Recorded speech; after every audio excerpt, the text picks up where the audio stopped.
You have a decision in front of you. Maybe it's a job offer, a relationship, a move to a new city, a door that just opened or just closed. And you're doing what every Christian does in this moment.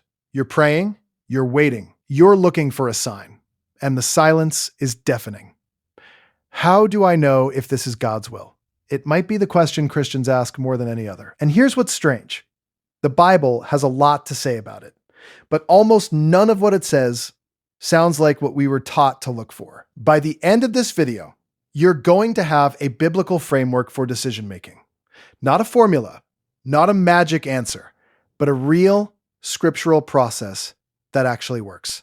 Stay with me. Most of us were taught, consciously or not, that knowing God's will means getting a feeling, a sign, a supernatural confirmation that points like an arrow at the right choice.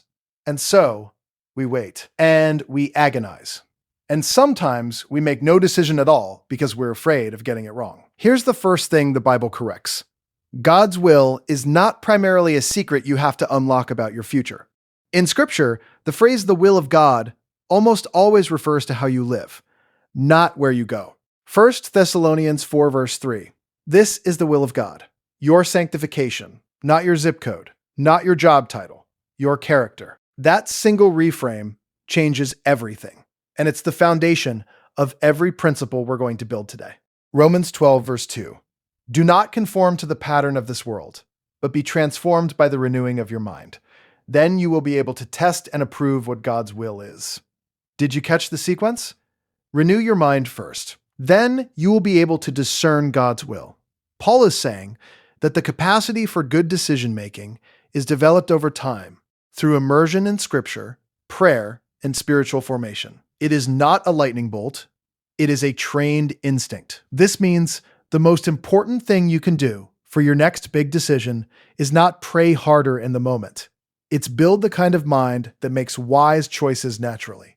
The decision isn't made in the crisis. It's made in the years of formation before the crisis arrives.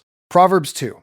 If you receive my words and treasure up my commandments, turning your ear to wisdom and applying your heart to understanding, then you will understand the fear of the Lord and find the knowledge of God, for the Lord gives wisdom. Notice, wisdom is something you seek, not something that descends on you passively. The Bible's wisdom tradition, Proverbs, Ecclesiastes, Job, consistently presents wisdom as active, earned, pursued. You go looking for it, you ask questions, you consult people wiser than you study the situation. Here's the principle. God rarely bypasses your mind to give you direction. He usually works through it. The sign you're waiting for may already be available through the wisdom of Scripture, the counsel of community, and careful thought. We'll come back to that because there's one more piece most people miss entirely, and I'm saving it for the end. Proverbs 15 verse 20. 2.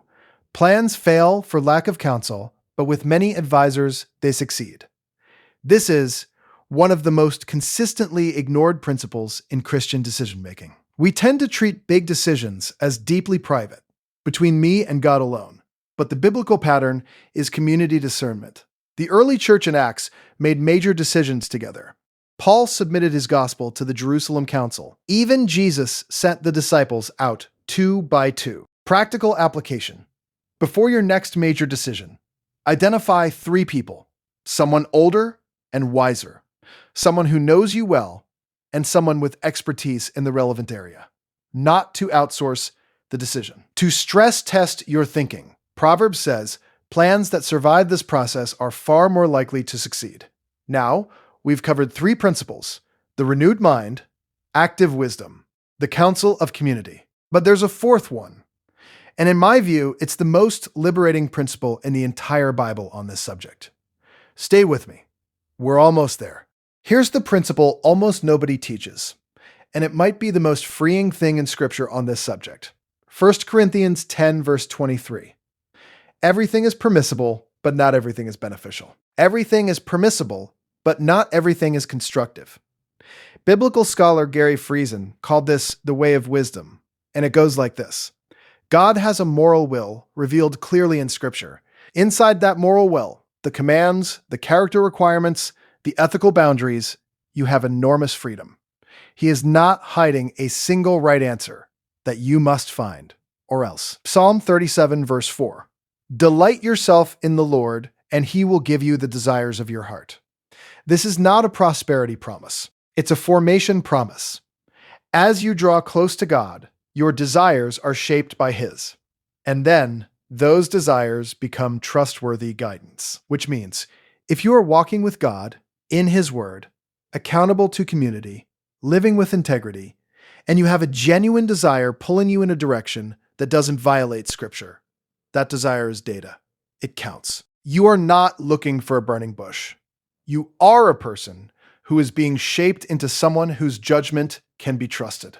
So here's the framework. 4 biblical principles for knowing God's will. 1.